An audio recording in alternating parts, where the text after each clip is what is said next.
मैं अब विदा लेता हूँ मेरी दोस्त। मैं अब विदा लेता हूँ। मैंने एक कविता लिखनी चाहिए थी, सारी उम्र जिसे तुम पढ़ती रह सकती। उस कविता में महकते हुए धनिये का जिक्र होना था, ईख की सरसराहट का जिक्र होना था।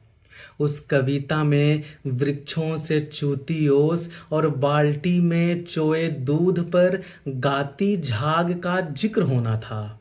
और जो भी कुछ मैंने तुम्हारे जिस्म में देखा, उस सब कुछ का जिक्र होना था।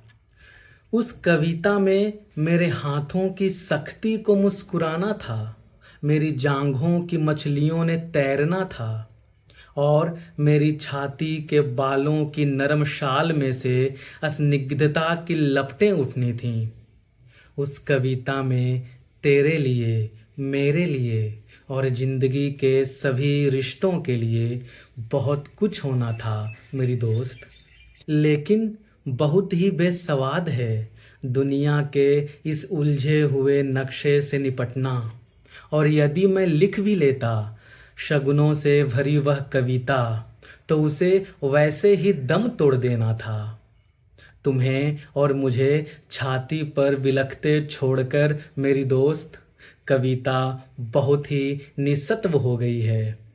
जबकि हथियारों के नाखून बुरी तरह बढ़ आए हैं, और अब हर तरह की कविता से पहले हथियारों से युद्ध करना जरूरी हो गया है। युद्ध में हर चीज को बहुत आसानी से समझ लिया जाता है, अपना या दुश्मन का नाम लिखने की तरह। और इस स्थिति में मेरे चुंबन के लिए बढ़े होठों की गोलाई को धरती के आकार की उपमा देना, या तेरी कमर के लहरने की समुद्र के सांस लेने से तुलना करना बड़ा मजाक सा लगना था। सो मैंने ऐसा कुछ नहीं किया। तुम्हें मेरे आंगन में मेरा बच्चा खिला सकने की तुम्हारी ख्वाहिश को और युद्ध के समूचे पन को एक ही कतार में खड़ा करना मेरे लिए संभव नहीं हुआ। और अब मैं विदा लेता हूँ मेरी दोस्त।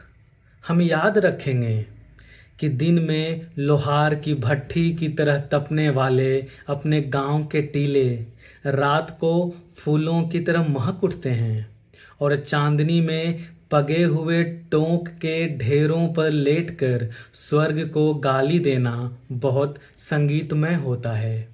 हाँ, यह हमें याद रखना होगा, क्योंकि जब दिल की जेबों में कुछ नहीं होता, याद करना बहुत ही अच्छा लगता है।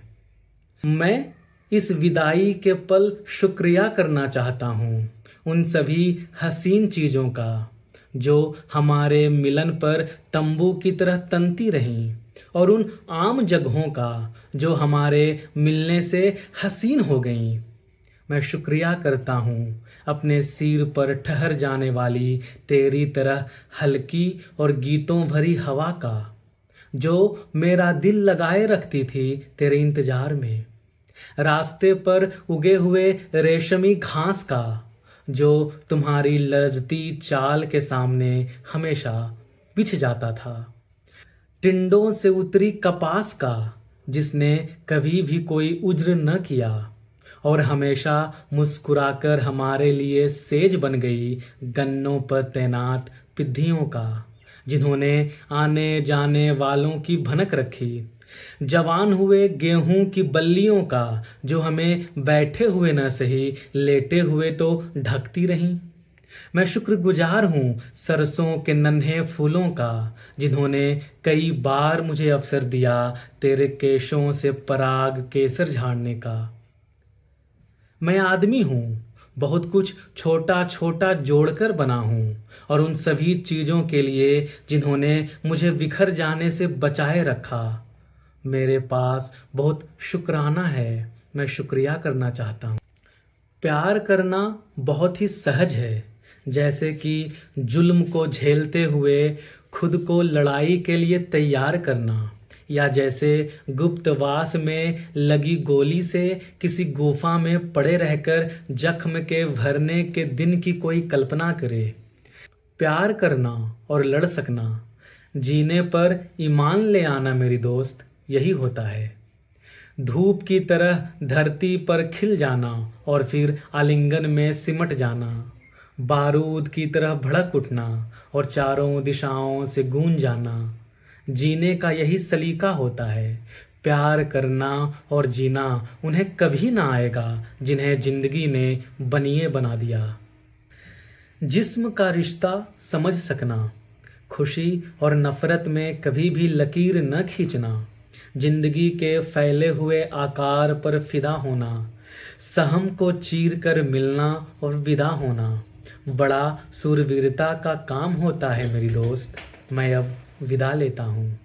तुम भूल जाना मैंने तुम्हें किस तरह पलकों के भीतर पालकर जवान किया, कि मेरी नज़रों ने क्या कुछ नहीं किया तेरे नक्शों की धार बांधने में, कि मेरे चुंबनों ने कितना खूबसूरत बना दिया तुम्हारा चेहरा, कि मेरे आलिंगनों ने तुम्हारा मोम जैसा शरीर कैसे सांचे में ढाला।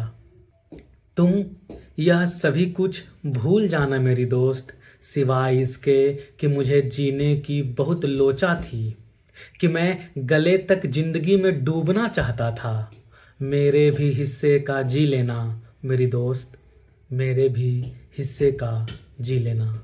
शुक्रिया।